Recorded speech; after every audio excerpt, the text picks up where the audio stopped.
ठाणे महानगरपालिका महापौर आणि उपमहापौर यांच्या निवडीनंतर शुक्रवारी पहिलीच सर्वसाधारण सभा आयोजित करण्यात आली होती। ही सभा पूर्णवेळ तहकूब झाल्याने सोमवारी महासभा घेण्यात आली। या सभेत महापौर शर्मिला पिंपळकर यांनी शिवसेना पक्षाने दिलेल्या पत्रानुसार सभागृह नेतेपदी हनुमंत जगदाळे तर राष्ट्रवादी शरदचंद्र पवार पक्षाने दिलेल्या पत्रानुसार विरोधी पक्षनेता पदावरती अशरफ उर्फ शानू पठाण यांची निवड करण्यात आलेली आहे। सभागृहात नवनिर्वाचित सभागृह नेते हनुमंत जगदाळे व विरोधी पक्षनेते शानू पठाण यांच्या सभागृहाच्या वतीने जाहीर सत्कार करण्यात आला।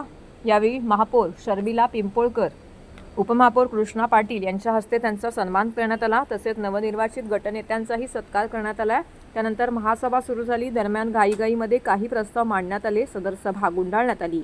तसेच कोणालाही बोलू दिलं नाही आणि विचारलेल्या प्रश्नांची उत्तरं देत नाहीत। तर भाजपाने या सर्व गोष्टींचा निषेध करत उपमहापौर कृष्णा पाटील यांनी डायसवरनं खाली उतरून याचा जाब विचारत निषेध नोंदवला। तर सभागृहात काही काळ सत्ताधारी शिवसेना व प्रशासनाच्या विरोधात घोषणाबाजी देखील करण्यात आली। यावेळी भाजप नगरसेवकांनीही यावरती तीव्र निषेध व्यक्त केला। त्यानंतर अशरफ शानू पठाण यांची विरोधी पक्षनेतेपदी निवड होताच त्यांनी आपल्या केबिनचा ताबा घेतला।